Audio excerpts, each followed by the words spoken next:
So I want to talk about the issue of race, Okay. a very uncomfortable topic for most Americans, Sure. unless you're talking to people that think exactly like you. Then you can share that shared collective thought. Right. But being I don't get into the whole African American thing, like, and I know a lot of people are going to give me shit about that, Only but if you're going to call me Scandinavian American. well, I'm just saying, like, I was born and raised in America, as was every relative that I know existed. And for all intents and purposes, I'm just an American and happens to be black, right? Sure. We Right. can even argue whether or not I'm black because this is black. I'm not actually black, but um, This this is white. This right here is white. right. We got this color thing all fucked up, which is probably Yeah. what's wrong with the country now, Yeah. because even the notion of the crayons in the box, we don't even have that right. Yeah. It's true. So, um, being a person of color, we'll use that term. I don't even like that. Being who I am, fuck that. Right. Being me, I grew up in a different environment than you, under different circumstances, and there may have been things that happened to me over the course of my life that may have forced me to think or act or feel a certain way. Hmm. And I think that you would probably agree with me there. Oh, sure. Absolutely. Um, However, with that being said, there's never been a time, and correct me if I'm wrong here, James, that you've ever made me feel uncomfortable about who I am or what I look like, or that I've done that to you. Never. So, Never ever. and even though we have different thoughts and opinions, we can literally lift weights, have a beer and a couple shots, and we Hmm. can talk about race. We Yeah. can talk about whether or not we agree or disagree with who's in the White House. We can Right. talk about Black Lives Matter versus All Lives Hmm. Matter versus police brutality. We can talk about all these things in a way that I feel like it appears that most Americans right now can't, Right. because everyone is so busy being sheep. They just Right. they don't want to accept the fact that there is a thought that differs from theirs, or Right. they're so busy trying to invalidate what you think and what you feel or your opinion to make themselves look or feel better. Right. So right now there's this notion that the nation is divided by race, and I think it's a crock of shit, but you and I I have agree. have, have expressed our thoughts and opinions there. And we know racism's a thing. It will always be a thing. We know Yep. systematic, but I think that change actually happens when people just actually want to change. Hmm. You have to want to change, but you also have to be able to look at white James and own up to what Black Corey's done or said, Hmm. and vice versa. And if we can't sit down and just talk and listen to each other, then there'll always be this feeling of things being divided. But there are so many people out there that think like you and me, but Hmm. they're never in the limelight. It's always people that are on the fucking fringe sides of both sides of the equation. That's Yeah. all you see. So my kids are growing up. A lot of people's kids are growing up, and depending on what news outlet you watch, your thinking about other people is based on the opinions, not even Hmm. fact, because the fucking news isn't about fact. It's about, and you can correct me if I'm wrong, but it appears to me that the news is about what's going to get the most likes and clicks so that our sponsors are paying us because people are watching. It isn't Yep. actually about reporting the facts, because nobody gives a shit about the facts. And the American people dictate that because, well, most of them don't care about the facts unless it's their version of the facts. Yeah. So I Yeah. want to hear your perception about the issue at hand, which Hmm. is that we are a fractured or divided nation based on what's happening, what's happening with the discussion of race right now. Okay. Well, I'll and be start as out. fucking candid as you would be if we weren't on Would you camera. expect anything more? Would you I expect wouldn't. anything less That's from why I me? wanted to interview. That's why I wanted you to be my first interview, because I feel like this is gonna be epic. Because I think Yeah. people need to see that people like us can fucking get along and agree or disagree, right? I'm Yeah. pretty sure you're gonna say some shit that someone else may be offended by, no matter what, right? On either side. But who Look, cares? Like, there's a at whole least have class of it. people. There's a whole class of people out there that just, as my grandmother would say, they're just being contrary. So no matter what you say or what opinion you have, they're going to find a reason to be offended, a reason, whatever. And that's okay. I'm not here to pander to people. I know what's in my heart. I know what's in my mind. And I know that it's an intent of good all the time. So I really don't give a damn what people have to say about me. That's That's what I their love hang about up, you, not sir. mine. That's what I love about I'm you. going to start. I'm going to start with my opinion on this with a quote from one of my favorite humans on the planet, Denzel Washington. He was, and this is a couple of years old already, but somebody had raised the issue of the news and media with him.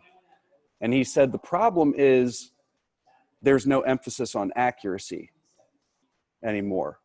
It just has to be fast. So now people find themselves in a predicament where if you don't watch the news, you're uninformed. And if you do watch the news, you're misinformed. And there was perfectly articulated words from Denzel. Would you expect anything less from that man? Not at all. And that's where I find myself a lot. So to put the cart before the horse, are we a divided nation? No. And what I always encourage people to do is to don't watch the media. Don't habitually, get your feelings and your emotions tied up in memes and on social media and stuff like that. Look away from all that and look to your bubble, your real world bubble, the people that are around you, the people in our case that we go to the gym with, your neighbors, just the real world, not this cyber world, the real world, and assess on that if we are a divided nation. Like you said, you came into my gym to come to a seminar. You're a person. I see a person, when I was in the Marine Corps, I mean, there's no more honest place, than an infantry unit in the Marine Corps, because it's life and death. And it's also no holds barred with, jokes and, stuff like that too. The stuff that you think people get offended by stuff out here, spend some time in an infantry unit in the Marine Corps. Their faces would melt off. But you know what? We would just throw it at each other. And at the end of the day, we were willing to put ourselves in harm's way for the brother on your left and on your right. Okay. This is going to sound funny to put it this way, but the way I approach things in regards to what we're talking about is, I used to say this when I was a recruiter, because I would get, little Johnny or little Janie and or their parents sitting across from my desk, and I would be giving them all this stuff like, here are benefits of going in the military. And they would think they're going to have a gotcha moment with me by saying, well, you're talking about all the good stuff, but what about the bad stuff? And my reaction was always something to the tune of, do you really need me to explain to you that if you go in the military, that there's a potential for you to be in harm's way and possibly be hurt or killed? Surely you're smart enough to understand that yourself. I mean, if you want to talk about that, I'm more than willing to do it, but I like to think you're smart enough to do it. But here's what I will say. Coming into the military, yes, it's different. Yes, it's risky. But if I was a news reporter and my job was to report the news coast to coast tonight, and instead of all the innovation in medicine, and instead of sports, and instead of a community coming together and building something like Habitat for Humanity or something like that, all these things. Instead of all that, if I omitted all that and I only reported the murders and violent crimes in Philadelphia, the murders and violent crimes in Baltimore, the murders and violent crimes in Chicago, in York, Pennsylvania, in New York, in Lancaster, Pennsylvania, on and on. If I only gave you that, I could make the United States look like a vile, violent, horrifying place to live, if that's all that you're hearing. So right now, and it hurts my heart to say this, but a lot of these mainstream media outlets are benefiting from leading people to believe that we're divided. I have interactions with people every single day, as do you. We're in the same industry, and they're almost always positive. You know, I could count on one hand how many negative interactions I've had since I opened this gym. And even of those negative interactions, they were typically small scale. You know, things that, you know, just, hey, you left the door open last night. You need to not do that. You know what I mean? Like stuff like that. But you should never form opinions based on a minority of things. Okay? Are there bad things going on out there in the world? Of course. Absolutely. Is the vast majority of what's going on out there positive? Yes, it is. Do we need to all grow as people? Sure. I would venture to say everyone should have been taught by this point, by our age. You know, you should always aspire to be a better person. I want to be a better person than I was today, tomorrow. But the race question, you know, I'm not going to sit here and pretend that there aren't issues that need to be addressed. Does racism exist? Absolutely. Abso-freaking-lutely. Does sexism exist? It sure does. All the isms exist. But if you think you're going to rid the world of racist, sexist, bad people, well, I have some advice. Fill the Paxil prescription, because life is going to be really, really sad for you. Yeah. Likewise, and now here's the part that people, and you can get offended all you want, but hear me out. Not you, but I'm just speaking in generalities. In general. No, I know. Because you and I are going to fucking offend people when I post this podcast. Yeah, that's okay. That's fine. You know? Yeah. We can't perpetuate this notion of ruining someone's life because, let's say, they're a racist or a sexist. In the Marine Corps, we have a motto among mottos is that there are no bad Marines, only bad leaders. So that means that when we have a proverbial problem child in the Marine Corps, you know, just small scale, you can't come to work on time, you know, don't shave their face, you know, whatever, you know, small stuff up to big stuff. Instead of trying to kick that Marine out of the Marine Corps, you have to look at that as a leadership challenge. You have to look at them and go, what is wrong? What is going on in their life that they're just not playing by the rules? Who has failed them along their way to make them the problem child that I'm currently dealing with? Now I have a choice to make. I can be, you know, mean Sergeant Taulbee and just scream and yell at him and drag him through the mud and make him more angry and more abrasive and less likely to render simple willing obedience to orders. Or I can scoop them up and I can try to mentor them. And they might hate me out of the gate. They might absolutely hate me out of the gate. They probably will, if I'm being really honest. Being honest, right? But I'm going to do it again tomorrow and the day after that and the day after that. And I think you will find that more often than not, you can really make an impact on someone's life if you kind of force feed them that they have to re-examine some things in their lives. I don't believe that anyone is born racist. I really believe that. I think it's a learned behavior, just like so many other, you know, flaws people can have in their character. But just like a criminal can be rehabilitated, I believe a person with any of, in this case, racism, can be rehabilitated. You know, life, Absolutely. it's like, say someone drives every day for 10 years and, you know, never have an accident. And then one day they're involved in like a really serious car accident. Well, there's a real world chance that they're going to be afraid to be behind the wheel after that. Okay. But that doesn't mean, you know, you throw the baby out with the bathwater and don't, you know, get comfortable in driving. You know what I mean? Likewise, we can be out here and have like a horrifying experience, and if no one mentors us back to health, it can create an unwarranted nuance. Okay, I'll give you a personal example. I've never told you this story, by the way. Okay. This is an exclusive. This is a Corey James exclusive, America. So, Fasten your fucking seatbelts, because this dude tells some great stories, especially when he's drinking shots, though.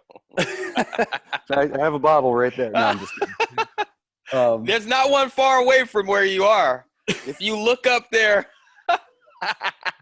Right there. Actually, that's Coach Tracy. She would kill me. So. Oh, don't put Tracy on the spot. So I was, when I was a kid, you know, coming up through elementary school and then into middle school, in Baltimore and the surrounding area, we kids are, you know, by and large innocent. We don't see color, we don't see class, we just have our friends that we play baseball with and that we throw the football around in a parking lot and accidentally hit cars and shit like that. Absolutely. I vividly remember coming into my 7th grade year, and this is, you know, the early 90s, you know, so the era is the late 80s and early 90s. And I was gone most of that summer because I used to spend, you know, a good portion of the summer with my grandparents up in Lebanon County. And something had happened. Now, this is right around the time that like New Jack City came out, and, you classic. know, yeah, which great movie, by the way. I love that movie. Fucking awesome movie. Wesley Snipes, yeah. But all of a sudden, not all of them, but, you know, a noticeable amount of my black friends didn't want to be friends with me anymore. Their style had changed. They were all wearing like the LA Raiders hats and Chicago White Sox hats, and you know, I remember the T-shirts with a big X on them were super popular and stuff. And yeah. Me being me, I didn't give a shit. You know, hey, sweet shirt. But all of a sudden they didn't want to be friends with me anymore. And this didn't last, by the way. A lot of them I ended up friends with again. But we went through you know, a lot of stuff got popular, and these kids, they didn't know what they were saying. They just were regurgitating what they had heard that summer, and, you know, certain music and, you know, some movies and stuff like that. So the Malcolm X movie probably was around that time. Yep. So all of a sudden, you know, again, when you're a kid, you're an idiot. I was an idiot. They were idiots. They were just regurgitating shit that they had heard. But my heart was so hurt by that. And I remember kind of being, you know, alone, feeling really alone for a while. And like it was yesterday, in where I was living in Maryland, like there was this group that tried to scoop me up. Like a gang. Yeah. Okay. And to shaved heads. One of those bomber gangs. Jacket. Yep. Bomber Skinheads. jackets. Yep. You know, boots with white laces in them and stuff like Doc that. Martens. And you know that they're predators. They're predators because all they could see, just like, you know, these guys that like you know, groom women, you know, to do things that they don't want to do. I'm positive that they saw a lost, hurt kid and wanted to recruit me. And I remember they were just offered to like, hey, you know, basically like, we'll accept you, come hang out with us. And I hung out with them like, you know, 2 times or something like that. And, you know, I had a good enough head on my shoulders that I was like, not for me. But that's how easily it could have happened, because when you're young and impressionable like that, and especially if your heart hurt, it's easy to get scooped up by a group that'll just, it's the same thing that cults do. It's the exact same thing. You know, cults, religious cults thrive on finding people who are, you know, feel disenfranchised and like they don't belong anywhere. And before you know it, you're scooped up in a cult. These, you know, hateful gangs and groups and stuff like that do the exact same thing. Absolutely. You've shared with me some of your story before about like how older people took advantage of a young, impressionable kid. And all of a sudden you were scooped up into a life that you never were laying in your bed at night going, I you want to know do what that. sounds, yeah, Yeah. yeah, You you know know what what sounds sounds like, good? I'm going to be a career criminal. Go to jail a right, bunch of times, lose a third of my life. Yeah. That. yeah, that's what I mean. But that's how quickly it happens. And that's why it is so key for us to be good people. And even if it seems impossible, try to kill people with kindness. Now, I'm not a pushover. Okay.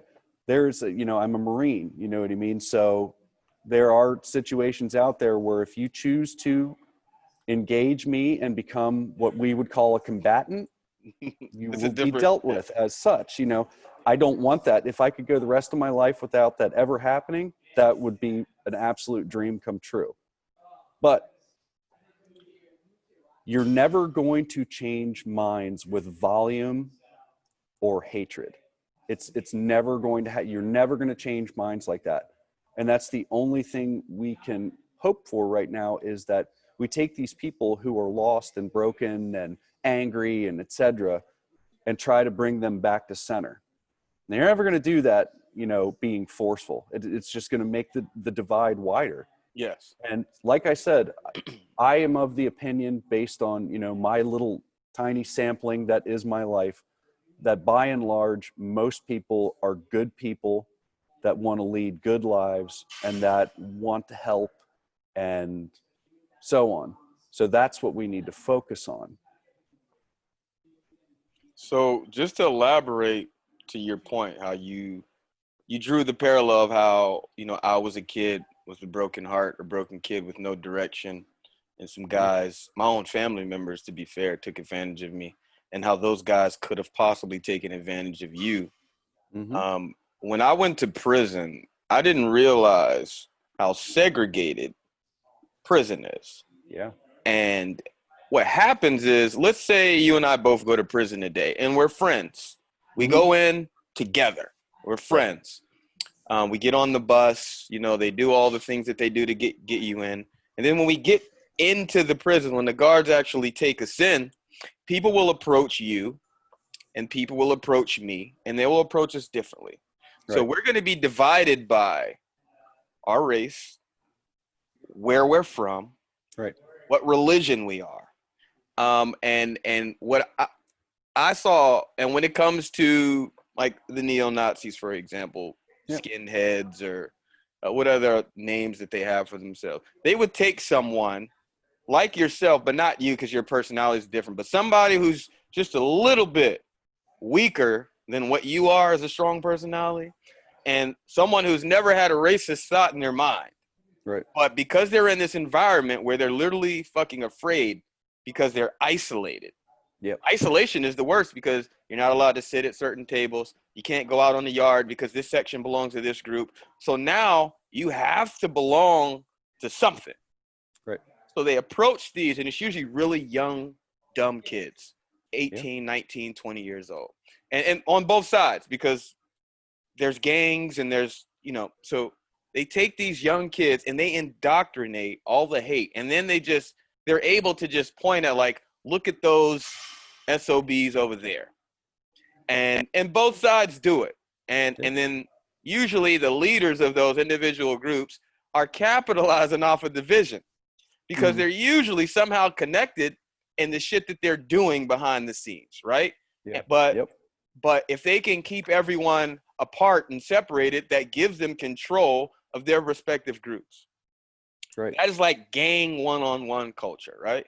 Let's keep our troops divided so that they don't, you know, go and think for themselves over there with those people. Mm-hmm. And I feel like social media, the media is almost depicting that same prison mentality to people who aren't in prison.